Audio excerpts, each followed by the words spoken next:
Hello and welcome to the Canon Reviewed, a podcast that looks at old books with new eyes and examines their continued relevance to contemporary readers. I'm your host, Daniel, and I'm delighted that you're here. So please, pull up a chair by the fire and let's continue our discussion of Nathaniel Hawthorne's The Scarlet Letter. Today, our two male leads, Arthur Dimmesdale and Roger Chillingworth, are under the microscope as we focus our lens on the nature of villainy. Is there a bad guy in this book? And if so, who is it? Let's begin. Okay, so imagine this. You're an older man, middle-aged really, and you're an academic, a kind of philosopher, a brilliant mind. Most of your time is spent with your nose in a book, but you're thoughtful and kind. Your scholarly world has meant that you're something of a shut-in, but your reclusivity is not entirely your own doing.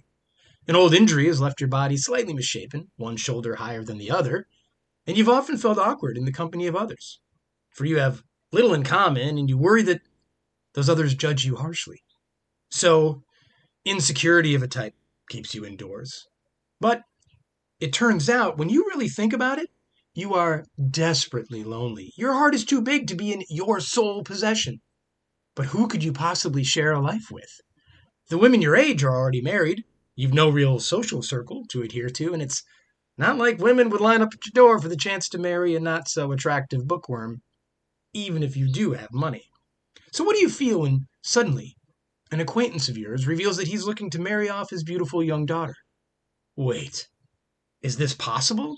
This thing you've never imagined for yourself? Could it really be that your loneliness would come to an end? Has this man given you a lifeline? But something troubles you. Your deft mind can already conceive what the daughter would think when she sees you. She would recoil at the mere sight of you. Yet, you have so much love, and in time she would come to feel that, to return it. Yes, of course you would never be her dream, but she could find in you a companion, safety, maybe even, God forbid, maybe even come to admire you and love you in her own way. Soon, the optimism takes hold, and you blind yourself with this vision, this dream. You're married. She is unhappy. You try to fix it every day. None of your books have answers for this.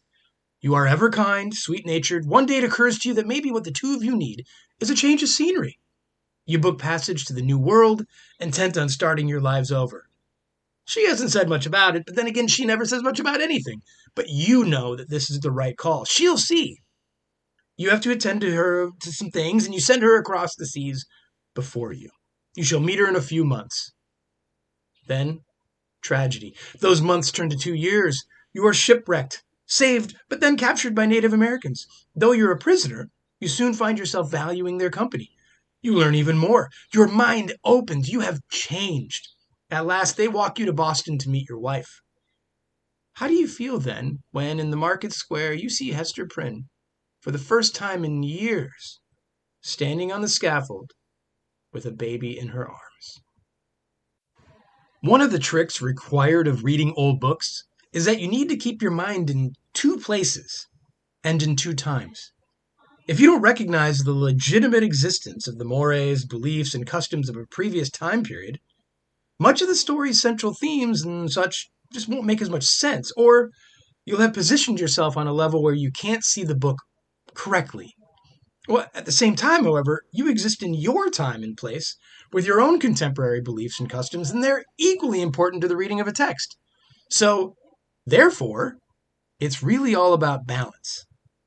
Read an old text through today's moral lens and the piece will almost irretrievably collapse. But if you ignore the now and try to pretend you're living in the 19th century or whatever, then you're missing the point that great literature is great because it exists in all times at once. I'm pretty sure that all the works we'll be examining in this podcast are worthwhile mainly due to the fact that we can assess them with our current sensibilities intact.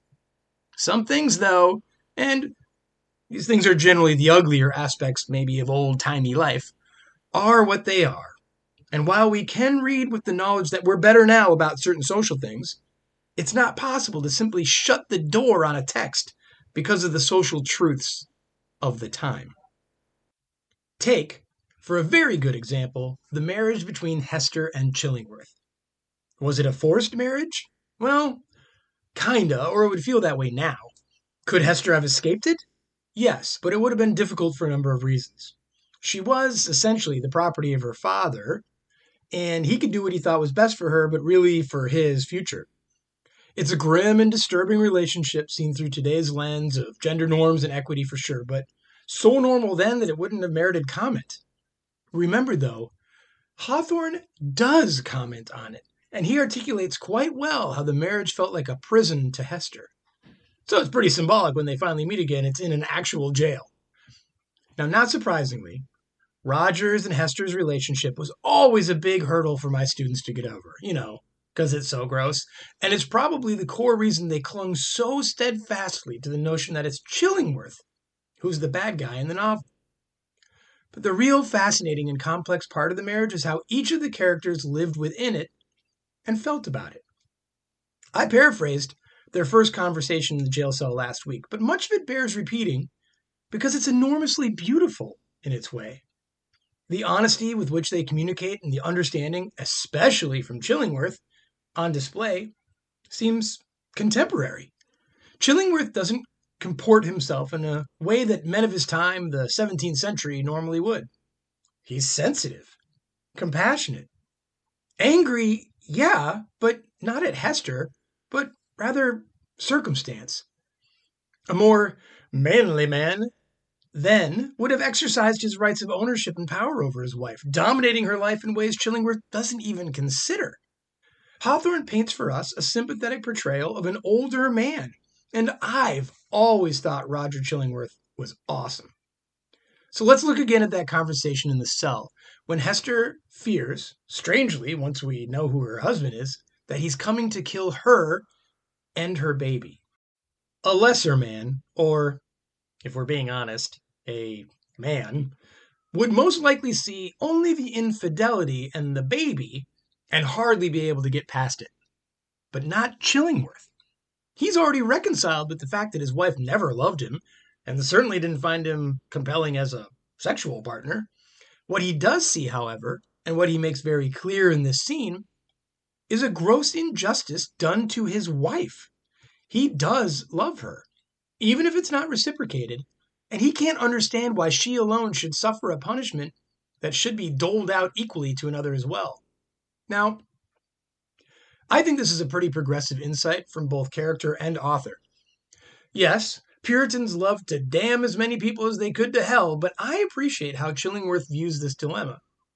2, when Hester softens and says that she wronged him, he dismisses the charge by saying they wronged each other, but that his forcing the marriage was the greater of the two. But there is someone who has wronged us both, he says, and he's going to find him. Now, Hester sees that he has changed, and maybe not for the better, but is forced to go along with his plan of secrecy. See, here's her predicament. Should Chillingworth be discovered to be Mr. Prynne, well, then Hester is a true adulteress and will be sentenced to death. She knows, too, though, who her husband will eventually reveal to be the father of her child. I don't think Chillingworth torments her with this predicament. It's just is what it is. And they both need to acknowledge it. He, for sure, wants nothing bad to happen to Hester, but his desire to see justice prevents him from caring too much about her possible love for the man he's pursuing.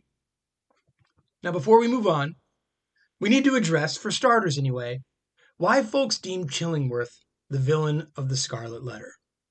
Most suggest that from their first day together, the power dynamic between Roger and Hester was unbalanced, and that it continues in the prison scene. He seems less interested in her feelings and in his own agenda, and he's deaf to her pleas to let it all go, to let her suffer her undignified life alone. We'll come to see that Chillingworth's pursuit of the wrongdoer will consume him utterly, and it's this single-minded chase that makes him seem villainous to most readers. That and he's pretty damn creepy most of the time.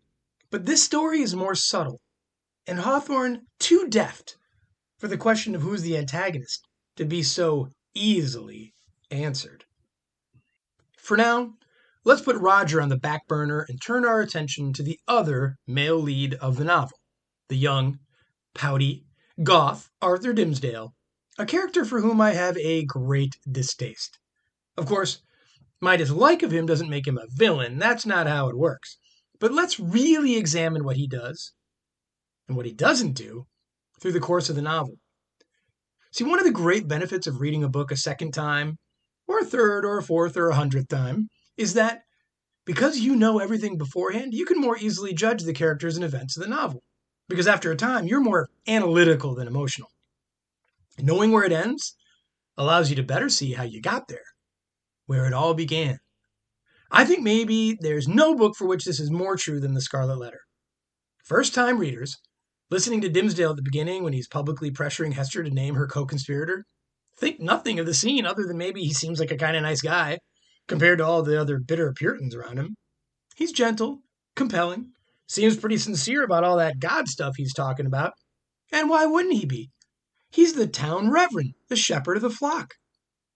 The first 3 times we see him, he is compassionate and gracious with Hester and her daughter, and often rises to her defense, as we'll soon see. But, oh, how this early scene changes for you when you know that he, Reverend Perfect himself, the dreamy fellow who can do no wrong in the eyes of the townsfolk, yes, Arthur Dimmesdale, is actually the father. Few things are as rewarding as breaking down this initial encounter between Hester and Dimmesdale when you know what you know. The subtlety behind each character's words and actions is delightful, and Hawthorne perfectly engineers the moment. I mean, essentially what we have here is akin to a modern-day political scandal. Hester really has nothing more to lose. She's been thrown in prison, publicly shamed and ostracized, and now stands before the townspeople who care nothing for her but demand that she satisfy their repugnant curiosity. On the other side, standing literally above her, on high, is the man with everything to lose, publicly and professionally, and they both know it. If she were to point back at him and tell the truth, both of their lives would be ruined.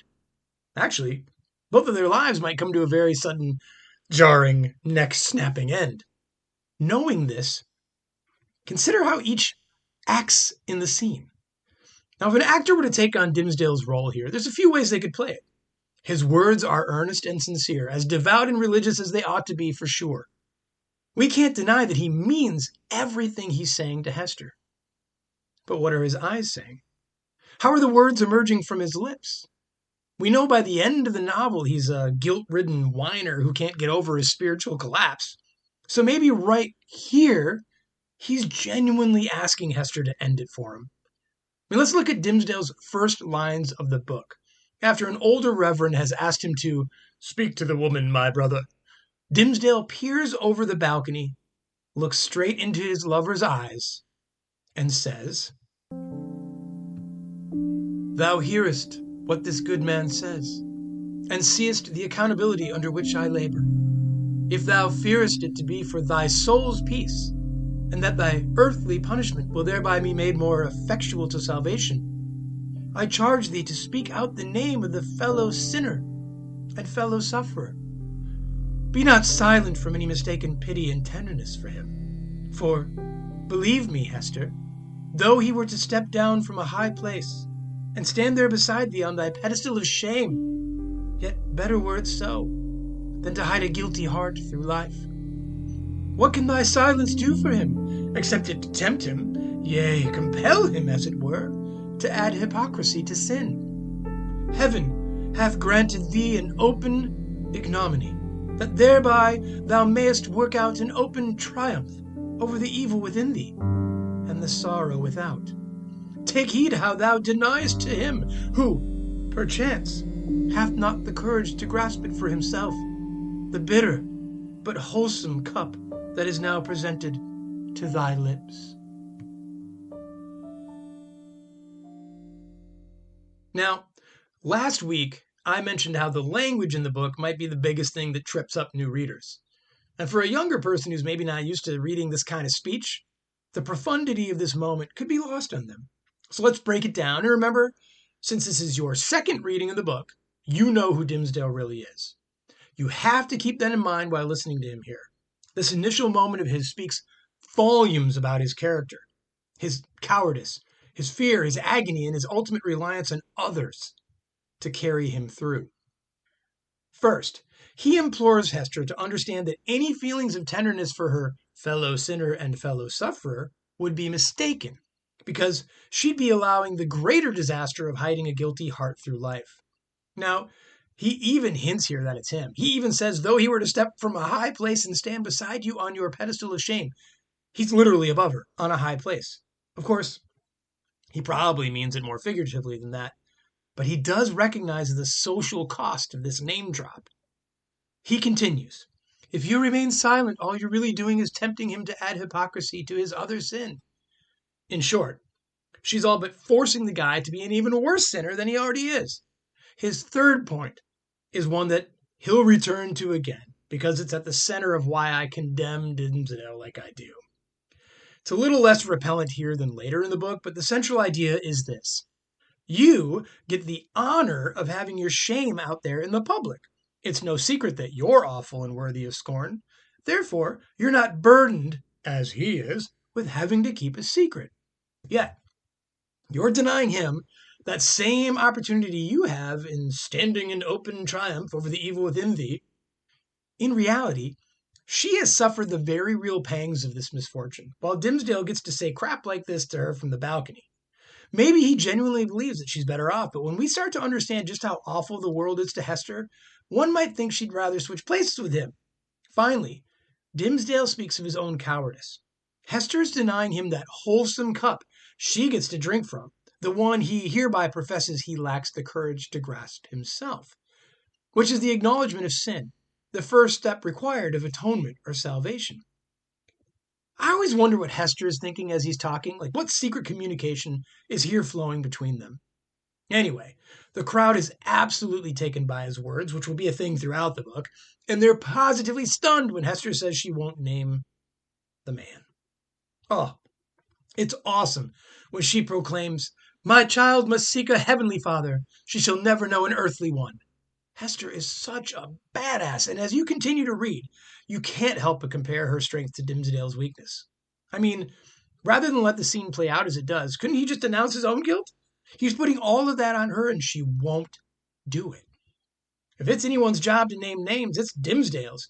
And despite his beliefs, he's too chicken to do it. Instead, in the uproar, he mutters to himself, clutching his poor little heart, wondrous strength and generosity of a woman's heart. She will not speak. Yeah, Dimmesdale, lucky you. But again, the first time through, not knowing who the Reverend really is, the scene is cool, sure, but the impact isn't quite as keenly felt when you know that he's the other malefactor. With the middle of the Scarlet Letter, the second act, Hawthorne focuses on the relationship between Hester and her daughter on the one hand and Dimmesdale and Chillingworth on the other. They mirror each other in many ways, and we're meant to show the cracks in our two main protagonists. We'll spend a lot of time next week with Hester and her little girl, but today is all about the gentleman. Soon, Hawthorne will be referring to Chillingworth as the leech, as the good doctor seeks to expose some secret within his patient's heart. But how does Chillingworth even befriend Dimmesdale? Why are they inseparable in this section of the novel? We are meant, at least initially, to view Chillingworth as some kind of devil and Dimmesdale a saint, so what's the genesis of this odd duo's relationship? The young Reverend is frail, sickly, and one gets the sense that Dimmesdale, on a second read anyway, has begun to ignore his earthly needs due to his spiritual torment. In short, he's made himself sick with guilt and hopelessness. His parishioners have watched in holy alarm as he's grown thin, and even more pale somehow, and his voice, still sweet, has in it the melancholy prophecy of decay. But they love him, and if he's to die, it's because God wants him close. And then, suddenly, at the peak of Dimmesdale's decline, Roger Chillingworth appears as if dropped from the sky. No one knew who he was or where he came from, but they all agree that he was a tad creepy. So, in steps a physician when Dimmesdale is at his greatest need, and the church elders basically pressure him into meeting with the doctor. In their initial meeting, Dimmesdale says to Chillingworth, I'm pretty content to just lay down and die, leaving my earthly self to rot and my spirit to go its eternal rest. You really don't need to be here. To which Chillingworth replies, oh, that's what a young clergyman would say. Young men, not having taken a deep root, give up their hold of life so easily. And good men always interpret themselves too meanly. So, the two become friends, or something like that, But soon the townsfolk grow suspicious of Chillingworth, understanding as they do that saintly men attract evildoers. And after some rumors begin to spread, it's pretty clear to all that Chillingworth is an agent of the devil, if not the very entity himself. Anyway, all that's backstory after the scene in which we see the two men together for the first time at the governor's mansion when Hester defends her right to keep her daughter. Dimmesdale passionately argues for Hester, saying there's no one more fit to raise the child than she. The whole mother-child relationship is sacred, in fact. It's really intense, actually. And at the end of the impassioned plea, Chillingworth smiles at him and says, "You speak, my friend, with a strange earnestness." You can see the oily smile and hear the menace behind those words, because don't forget, Chillingworth has already told Hester that he's going to do whatever it takes to uncover the truth of her paramour's identity. And now we see him beginning to suspect something amiss with his young, handsome patient. Now, to really understand who Dimmesdale is, as well as the nature of his malady, we need to remember that we have to take all the religious stuff very seriously like they do. Without taking it at face value, the conflict in the novel and its themes, well, they all fall apart. Earlier, we talked about how tricky the task is for a modern reader with a book like this to accept the worldview presented. Adultery and the other peccadillos here maybe aren't as big of a deal now, but the whole soul on fire business was very real. So now, to the leeching. Okay, so this section is long, and I'll do what I can to paraphrase it, but it really is, I think, the climactic moment of the novel. The back and forth between Chillingworth and Dimmesdale is electric here, and the verbal sparring is philosophically and theologically rich. Dimmesdale evades while Chillingworth attacks, but it's all words. Hawthorne begins the chapter talking about a metamorphosis in Chillingworth, for as he moves in on his adversary, he shifts from a kindly, though not warm, man to one possessed by his own need to deliver justice. Hawthorne says this of him: "He now dug into the poor clergyman's heart like a miner searching for gold, or rather, like a sexton delving into a grave, possibly in quest of a jewel that had been buried on the dead man's bosom." Hawthorne concludes this short passage with a warning to Chillingworth that he is likely to only uncover mortality and corruption, and those would be good things compared to what he was really looking for, and what, eventually, he would find.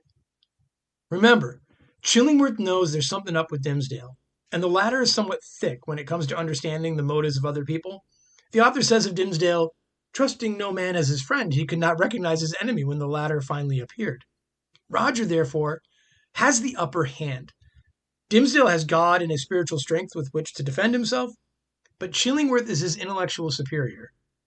And this fight will be more earth-bound than heaven-facing. Okay, here's the scene. Enter Chillingworth, holding some weird-looking black weeds. Dimmesdale looks up from his weary studies, pale-faced, worn, and glassy-eyed, and notices the plant. "Where did you get that?" he queries. "Oh," replies the doctor, "in the graveyard, actually. Never seen them before. They were growing from an unmarked grave right where the man's heart would be.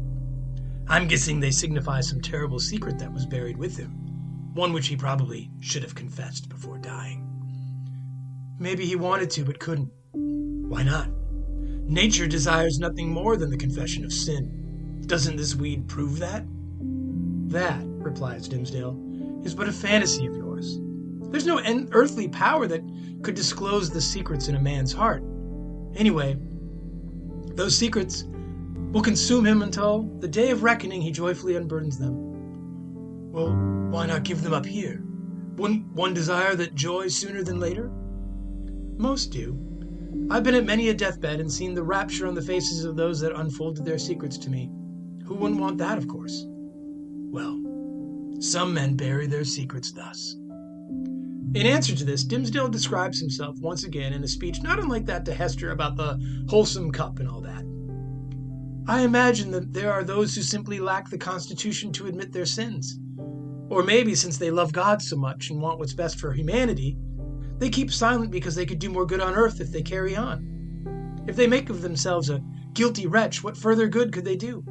So they torment themselves for the greater good, looking pure as freshly fallen snow to their brethren while their hearts are pitted with blackness and sin." Chillingworth sniffs at that. "These men are deceiving themselves. Would you have me believe, dear and holy friend, That living a lie would be a greater glory to God than living in the truth? That doesn't add up. Maybe, mutters the dour reverend, who now seems to wish to change the subject. Tell me, good doctor, in your professional opinion, am I getting any better? Just as he's about to answer, Chillingworth spies Hester and her daughter outside the window. After the child basically calls Roger the devil, he turns back to Dimmesdale and asks, "So, you think Miss Prynne is less miserable because she has to wear that letter on her dress?" "I really believe that," says Dimmesdale, who for the second time expresses that belief that people who openly acknowledge their sinfulness are happier and superior to those who don't. He must know how he is contrasting himself with Hester at this point. "To your question, then," says Chillingworth. "Be honest," implores Dimmesdale. "Okay, it's like this. I don't get it. All of your outward symptoms I've seen before and healed easily enough, but you're still sick. So I both know the disease and don't know it. You speak in riddles. Okay, I'll speak plainly and hope you can forgive me, but remember, I'm your doctor, and the church elders have charged me with your care. Have you been totally honest with me?" Dimmesdale, annoyed, answers, "Of course. Surely it were child's play to call in the physician and then hide the sore." I love that line. "Well then, I see it like this. There are afflictions of the body and afflictions of the soul, and they're interrelated in complex ways. But it's very hard to heal one without confronting the other.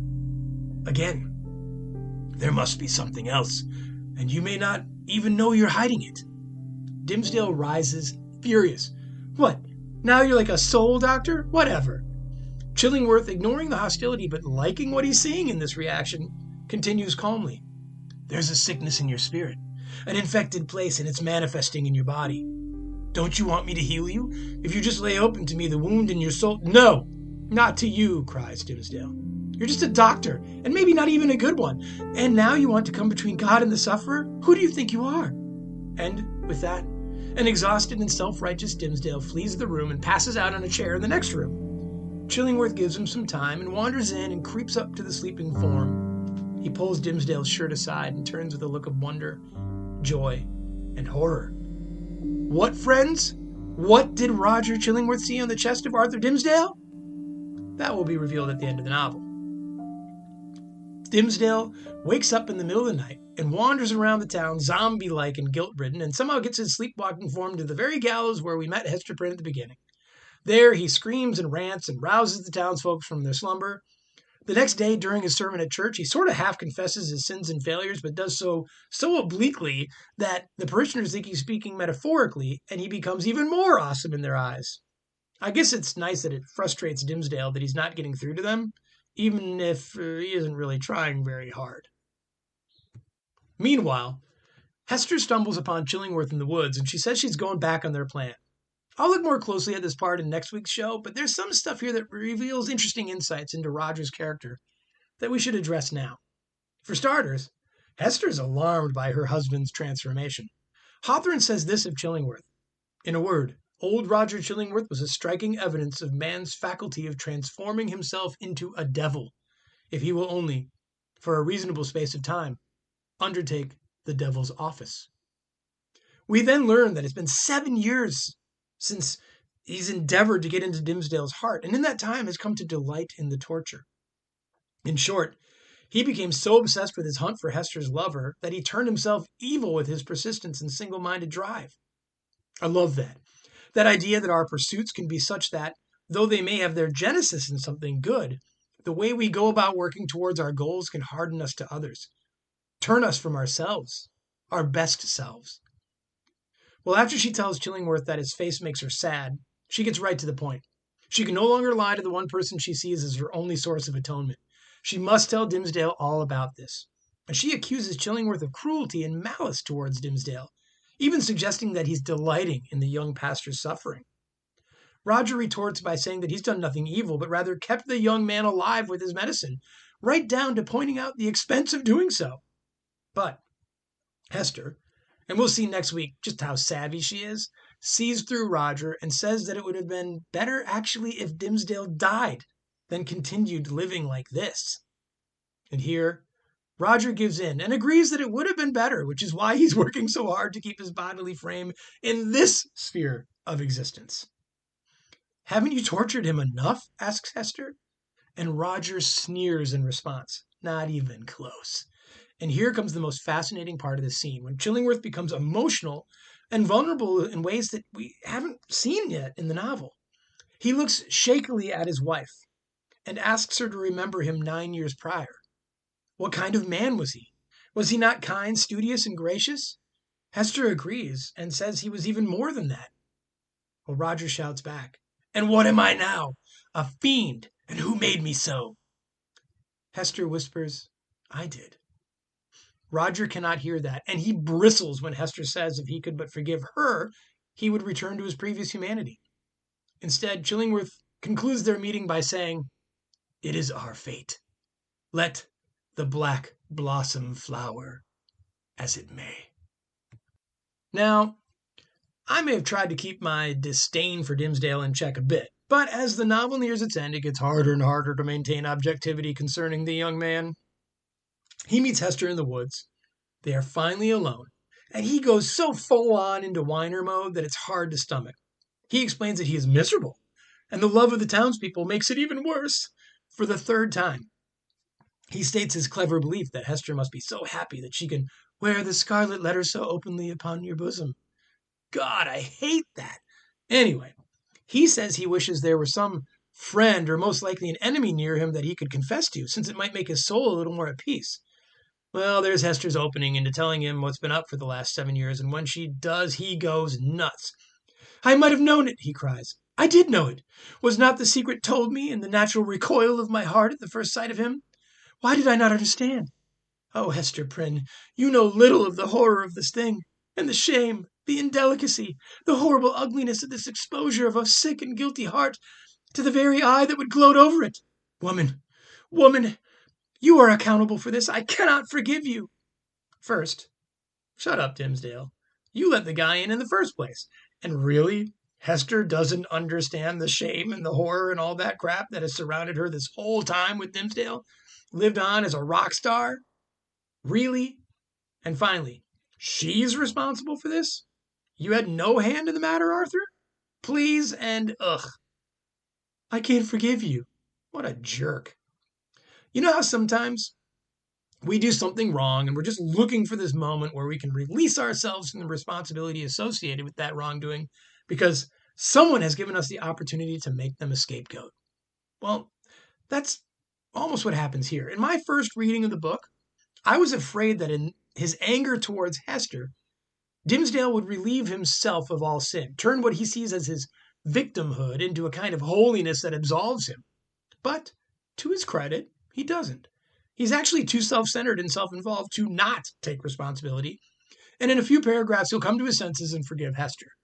Not that she needed it. Next week, we'll talk a lot more about why she asked for it in the first place, but that's part of her story, not Dimmesdale's. The scene here ends with Hester and Arthur scheming to run off together, and this ushers us into the final confrontation of the book, which takes place largely in Dimmesdale's soul. See, Dimmesdale is finally forced to actually make a choice, to confront his hypocrisy head on. He could either yield to earth or go crying to heaven, but he can no longer do both. Hester has offered him a way out, a way to turn his sinful indiscretion into good. They could go somewhere else, live honestly and openly, and he could continue his good works on earth. It's an incredibly appealing offer, and one that a more thoughtful and less aggressively literal man would take. What I mean by literal here has to do again with the way in which a man like Arthur would view his responsibilities as one of his office. There were just things he couldn't do. So he ultimately concludes that running away with Hester would be essentially the same as Satan winning, that this yielding to happiness would be his greatest sin. On the day of their departure, there's a holiday parade of sorts in Boston, and we next see Dimmesdale leading a procession into town.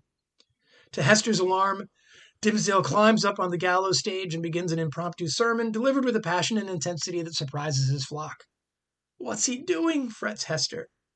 Well, what he's doing is confessing everything to the flabbergasted townsfolk. His final sermon, his crowning moment and sacred achievement, is an admission to everything.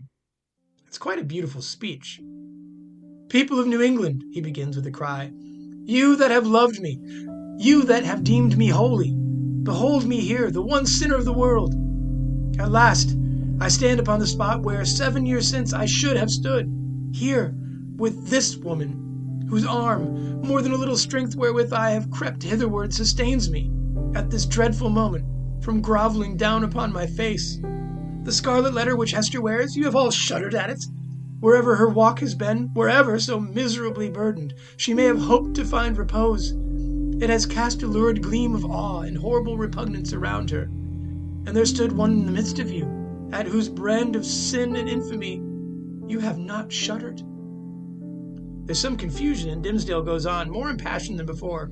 It was on him. God's eyes beheld it, but he hid it cunningly from men. Oh, and walked among you with mien of a spirit, mournful because so pure in a sinful world, and sad because he missed his heavenly kindred. Now, at the death hour, he stands up before you, bids you look again at Hester's scarlet letter. He tells you that, with all its mysterious horror, it is but the shadow of what he bears on his own breast, and that even this, his own red stigma, is no more than the type of what has seared his inmost heart.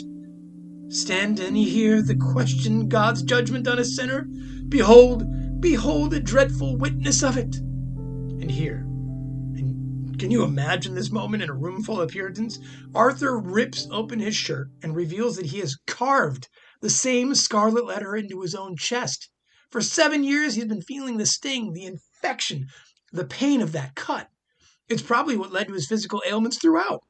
But in his way, and we can argue whether or not his way amounts to very much, Dimmesdale had lived in kinship with Hester the whole time. It's a great moment for him, and it serves to redeem him, if not to us, the modern reader, then to himself and his God. Chillingworth jumps onto the stage and gets into the dying face and spits, "You escaped me." Dimmesdale bids farewell to Hester, says they'll meet again in heaven, and dies in her arms. I've often wondered what Chillingworth meant in that utterance, "You have escaped me." It took a few reads, but I think it goes something like this. As a holy man, the worst thing Arthur could do was live in deepest sin, and Roger worked diligently to keep Dimmesdale alive and tortured by his own wrongdoing. Watching the young man unravel, psychologically and physically, was Chillingworth's revenge for what he saw, at heart, was a crime committed against his wife. Yes, he felt the sting of betrayal, but he always maintained that he harbored no ill will towards Hester. And I believe him in that. And not just because he's one of my favorite characters in literature. Anyway, the only way Dimmesdale could win, could beat the machinations of the devil as they worked through Chillingworth, was to publicly confess his sins and then die after genuine atonement. Dimmesdale achieves real salvation, and Chillingworth fails in his quest to deliver Dimmesdale's soul to hell. It's a touching final moment between them, weirdly, because Arthur wins even more by telling Roger that God will forgive him too. The last we hear of Chillingworth is kind of sad and speaks to the theme that Hawthorne pursues in the novel regarding single-minded vengeance, how anger turns us into villains whether we're righteous or not. In fact, it's in the public's perception that Chillingworth was some kind of necromancer that the rumors first begin to spread regarding Dimmesdale's innocence as the story moves into the realms of history. We spoke of that last week, and I'll say no more about it here. In any case, Chillingworth, who seemed to shrink into himself, becoming but a shell of his former self, dies within the year, but leaves a sizable fortune to Hester's daughter. We'll learn about her next week. So there you have it, the men of the Scarlet Letter. Now, it turns to us to answer that question posed at the beginning, the one regarding villainy. Who's the antagonist of this book? I ask the question here because it seems like it has to be either Dimmesdale or Chillingworth, right? I mean, Roger admits that he's been turned into a fiend, but his pursuit was righteous enough. What's more noble than uncovering hypocrisy in our leaders, revealing the truth so that our role models really are the exemplars we need and crave as a society? I honestly don't consider Chillingworth to be a bad guy, but a victim of the events that make up the thematic depth of this novel. So, what about Dimmesdale then? We could easily argue that his silence hurt both himself and Hester, that his actively living against the dictates of his God was the central evil doing in the book. But really, Dimmesdale ruins only himself and even wins in the end, from the viewpoint of his time, anyway. Ultimately, it isn't a single individual that serves as the villain of the Scarlet Letter. No, really, they're just people, caught up in unusual circumstances, dealing with it all in the variety of ways anyone could believably confront them. What do we do when we're wronged? How do we live with our suffering? What power does guilt have in our lives? How does it define us? These are such human questions, and our own answers to them shape our daily existence and come to truly define our own lives. So, maybe there isn't that textbook villain, but there's an antagonism at work in the Scarlet Letter, and we'll explore that more in depth in our concluding episode of the book. Thank you so much for sitting by the fire with me today. Please rate and review the podcast, as it makes it easier for others to find. And if you like what you're hearing and intrigued by where it's going, please consider supporting the show on Patreon at patreon.com/The Canon Reviewed. You'll find a few tiers to choose from, including joining a monthly book club as well as an invite to our Discord community. You can also find the podcast on Facebook at The Canon Reviewed. Finally, since this podcast is a conversation as much as anything else, send an email to thecanonreviewed@gmail.com with your thoughts and observations about the works under study. I want to thank 2 patrons right now for their support of the show. Will Butler, the very first patron of the Canon Reviewed, thanks so much. I really appreciate it. And also to our first Head Librarian, Jeff Seplak. Jeff, you're going to hear your name every week. I am so appreciative of the support. And if you'd like to join Jeff in the Head Librarian offices, again, just please head over to patreon.com, The Canon Reviewed, and choose the 4th tier. One listener has asked that I let you all know what books are coming down the pike so that you can read ahead, and that's a great idea. In a couple weeks, we'll be done with the Scarlet Letter, and we'll move on to Kate Chopin's The Awakening. We'll spend a couple weeks with that novel, and then we'll take a lot of time with Charles Dickens's Great Expectations. Be sure to join me next week when we turn our attention to Hester Prynne and her daughter Pearl, as we examine the strength required of perseverance and how mightily we feel we must cling to the only things we have. I will leave you with this passage, our first introduction to Pearl. We have as hardly spoken of the infant, that little creature whose innocent life had sprung by the inscrutable decrees of Providence, a lovely and immortal flower, out of the rank luxuriance of a guilty passion. How strange it seemed to be to the sad woman as she watched the growth, and the beauty that became every day more brilliant, and the intelligence that threw its quivering sunshine over the tiny features of this child. Her Pearl, for so had Hester called her, not as a name expressive of her aspect, which had nothing of the calm, white, unimpassioned luster that would be indicated by the comparison. But she named the infant Pearl, as being of great price, purchased with all she had, her mother's only treasure. How strange indeed! Man had marked this woman's sin by a scarlet letter, which had such potent and disastrous efficacy that no human sympathy could reach her, save it were sinful like herself. God, as a direct consequence of the sin which man thus punished, had given her a lovely child, whose place was on that same dishonored bosom, to connect her parents forever with the race and descent of mortals, and to be finally a blessed soul in heaven. Yet these thoughts affected Hester Prynne less with hope than apprehension. She knew that her deed had been evil. She could have no faith, therefore, that its result would be for good.